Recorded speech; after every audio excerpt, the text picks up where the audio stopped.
Halo kembali lagi dengan saya. Dan mungkin kayaknya udah lama banget channel ini tuh nggak ngebahas sebuah headset ya. Dan di depan saya ini bisa kalian lihat ada sebuah headset dari NYK Nemesis dengan seri Sinister atau dengan kode X900 Lite. Ya ini mungkin headset yang nggak baru-baru banget juga ya, karena NYK tuh kalau nggak salah punya seri X900-nya, tapi yang versi ini itu lebih tidak lebay ya, karena yang seri X900 tuh kalau nggak salah tuh lampunya kayak pasar malam ya, rame. Jadi ini mungkin adalah pesaing-pesaing dari brand sebelah yang kayak WH01-nya Fantech atau BT Pro-nya Rexus ya. Dan kalau dilihat nih desainnya sangat mirip-mirip. Kita langsung buka aja biar nggak lama-lama. Serubut. Oke, dari tampilan awalnya si Sinister X900 Lite ini sangat-sangat simple dan udah pakai format packagingnya yang NYK yang paling baru ya. Kalau yang seri lama tuh NYK tuh boxnya tuh gimana ya, ada transparannya gitu loh, kayak kayak apa ya, box headset gaming jadul kayak gimana sih kalau kalian lihat tuh ya, langsung nampang gitu. Oke, ini di bagian awal kita buka, kita udah disuguhi sama plastik yang isinya manual, lalu ada jack audio. Wow, ini gold plate. Oke, lalu kabel charger yang udah type C ya, jadi satu paket seperti ini, cukup menarik. Dan seperti biasa ya, kartu garansi itu ada di luar kalau NYK, biar nggak ribet kita langsung tarik aja ya. Kencang sekali. Terus di dalamnya, wah ini cukup rapi loh, ada semacam busa plastik foam yang membungkus headset ini tuh lebih rapi ya, lebih ringkes. Dan oke, tidak ada apa-apa lagi. Ya Allah, ya Allah. Oke, ini jero boxnya kok gini pokoknya. Dan boxnya tidak ada apa-apa lagi. Terus ini headsetnya sudah dibungkus dengan plastik putih kayak gini, dan wow, tampilan headsetnya sepertinya cukup menarik ya. Dan oke, first impression buat unboxingnya cukup bagus. Dan biar saya coba dulu dan nanti saya kasih tahu pengalaman saya. Tak kasih tahu dulu ya. Saya pengen ngasih tahu dulu ke kalian, harga headset ini itu ada di 300 ribuan, dan impresi yang apa ya saya dapatkan itu sepertinya nggak sesuai sama harganya. Dan kita coba cek satu-satu dulu. Pertama kita lihat dari desain dan build quality yang dikasih sama NYK Sinister X900 Lite ini. Dilihat dari pandangan pertama, ini kelihatan headset yang super simple, yang nggak ada aksen gaming yang super duper lebay banget. Tapi waktu dipegang itu kerasa banget kalau plastiknya ini plastik yang ya ampun, ini kayak headset 100 ribuan asli. Cuma sayang banget loh, padahal padding di bagian headbandnya ini udah cakep, earpad juga udah kualitas premium, udah leather yang dijahit di bagian luarnya ini, dan bukan yang tipe-tipe apa ya, nekuk-nekuk ke dalam ya, bukan. Ini earpad yang cakep banget, tapi kenapa harus plastik yang begini gitu. Dan kalau kita lihat secara detail di bagian engselnya, yang luar ini ada tulisan NYK, yang sebenarnya menurut saya ini nggak perlu banget loh, ini hilang, ini tulisan hilang aja, jadi bakal bisa lebih bagus lagi desainnya dari luar. Dan di bagian dalamnya yang udah dikasih tanda kalau posisi L sama R itu yang mana. Padahal kalau kita lihat tulisan Nemesis di bagian earcupnya ini sendiri udah kelihatan bagus, cocok sama temanya yang super simple dengan yang full black kayak gini. Secara build quality-nya ini cukup bikin saya agak tenang sedikit ya, karena walau udah dicoba extend yang lumayan panjang kayak begini, itu udah nggak terlalu kelihatan ringkih walaupun emang plastiknya kelihatan murah. Dan ada bagusnya dengan desain seperti ini, dia bisa dilipat begini. Jadi headset ini itu foldable ya. Buat disimpan di tas ini jadi lebih hemat space, atau kalian bisa cari pouch yang bisa mengantongi headset satu ini. Dan lanjut di bagian segi kenyamanan yang ditawarin sama NYK Nemesis Sinister X900 Lite ini cukup lumayan ya. Jadi clamping force-nya juga nggak terlalu neken, tapi juga nggak terlalu longgar. Dan buat pemakai kacamata ini udah enak banget dan tidak kerasa pengaruhnya sama sekali. Dan terlebih lagi bobot dari headset ini sendiri ada di angka 253 gram. Dan itu adalah beban yang standar ya, yang nggak terlalu berat juga di kepala. Lalu kita coba lihat di bagian fungsi-fungsi tombolnya, karena ini headset wireless ya, wireless utamanya. Jadi pasti tombol-tombol fungsinya ada di bagian ear cup-nya ini yang di luar ya. Jadi di sini kita disediakan 4 tombol. Yang pertama tombol untuk menyalakan dan mematikan on off. Lalu ada tombol arah atas yang gunanya untuk volume ke atas atau next track kalau ditahan. Dan tombol arah bawah yang volume ke bawah lalu previous track ya, seperti tombol yang pada umumnya kalau bentuknya seperti ini ya. Lalu di paling bawah ada tombol mode yang ini fungsinya ada bermacam-macam. Jadi kalau headset kalian lagi nggak connect device Bluetooth apapun, ini adalah tombol yang merubah bahasa notifikasi kalau kalian nyalain headsetnya.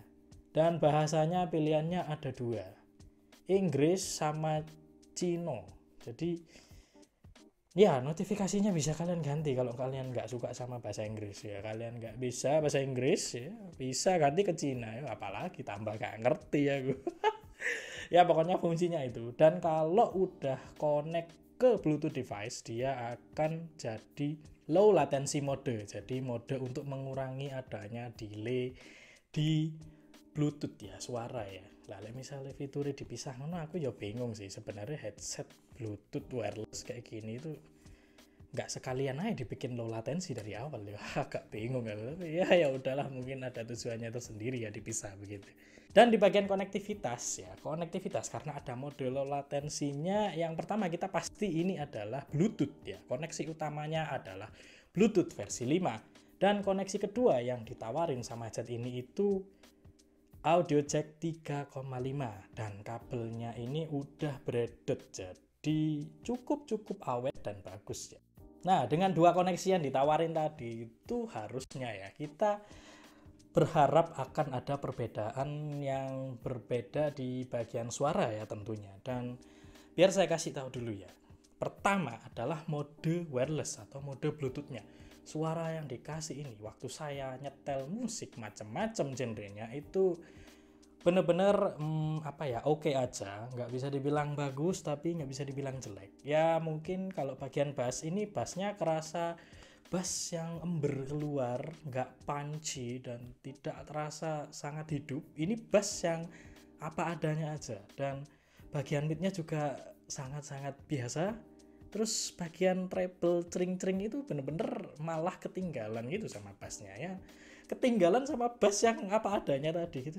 Rasanya sayang banget ya. Jadi kayak ya drivernya ini emang ukurannya 40 mm ya, tapi ya emang cocok buat musik-musik yang bassnya cukup tinggi ya, karena sayang gitu kalau bassnya kurang punchy kalian setel pakai musik yang bassnya loyo itu, aduh jadi nggak enak lagi dengerin musik ya. Dan terlebih lagi detail musik di sini itu kurang kurang dapat lah ya. Kualitasnya oke aja, nggak jelek-jelek banget, tapi buat volume tinggi atau suara-suara dengan vokal tinggi, nada tinggi atau apapun itu kerasa banget, bikin bikin kita loh kok suaranya tiba-tiba jadi kayak kecampur-campur ya. Ya lumayan tidak rekomendasi buat kalian yang suka nyetel musik keras-keras ya, karena rasanya musiknya jadi tidak enak untuk dinikmati. Dan kalau kita coba pakai kabel, biasanya orang mikirnya kan, wah kalau pakai kabel mah suaranya jelas, nggak ada tandingan. Tapi untuk headset ini tidak. Sayangnya, anehnya, dan terkejut-kejut saya dibikin kalau headset ini pakai kabel suaranya kualitasnya turun. Jadi yang tadinya saya anggap Bluetooth itu kurang bagus, dan ternyata di kabel bagus. Ini sebaliknya, yang Bluetooth tadi itu udah bagus, yang di kabel malah lebih tidak hidup lagi. Ya bayangin yang saya jelasin tadi ya, kayak bassnya yang apa adanya, treble sama vokal yang kurang ngejar gitu. Terus tiba-tiba di versi kabel suara itu jadi lebih loyo lagi gitu. Ya nggak loyo-loyo banget ya, tapi kerasa banget penurunan kualitas dari musik yang kita dengarkan. Ya bayangin kan ngerungokno jedak-jeduk ya, terus kamu pindah ke kabel, tiba-tiba musiknya jedak-jeduknya kayak loh kok tiba-tiba tidak mantul lagi gitu. Emang bener sih, saya akan lebih rekomendasiin buat pakai Bluetooth-nya aja kalau kebutuhan kalian hanya sekedar dengerin musik yang santai-santai. Dan lanjut pastinya, ini adalah headset gaming. Buat yang pertama saya tes itu adalah versi yang connect biasa, jadi tanpa low latency. Dan saya ada coba buat main game casual macam Mobile Legends ini ya, dan delay yang ada di headset ini buat main game itu mengganggu sekali rasanya. Aku mukul sekarang, suaranya itu keluarnya nanti itu setelah sepersekian detik, ya Allah itu nggak enak banget loh.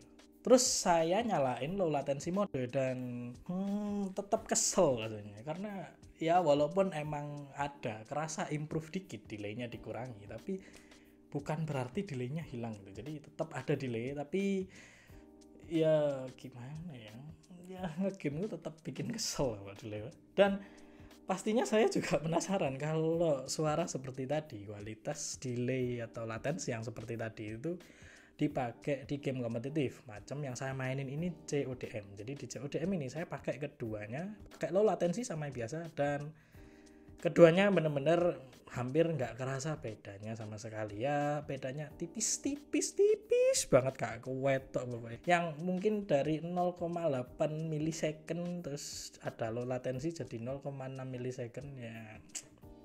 Oh apa sih bedanya, tetap like delay mah kuping kita ini tetap kerasa delay. Jadi saya nggak akan rekomendasikan kalau kalian main game pakai headset ini dan di mode Bluetooth. Oh iya, dan ada satu fitur kecil lagi yang ada di headset ini sebenarnya ya.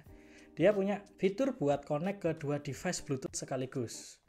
Dua ya, bukan 3 atau lebih, pokoknya 2. Jadi ya caranya simple ya, cuma sekedar pairing ke device yang pertama, lalu kalian pairing ke device kedua, dan udah dia akan bisa dipakai dan connect langsung di dua device sekaligus. Dan ada satu hal kecil yang bikin saya keganggu sama headset ini ya. Jadi ini tuh punya mikrofon ya, mikrofon, tapi hanya bisa dipakai kalau kalian lagi di aplikasi yang fungsinya untuk berkomunikasi. Jadi kalau kalian pakai buat ngerekam video atau voice recorder itu nggak kebaca sama sekali, yang ada hening suaranya.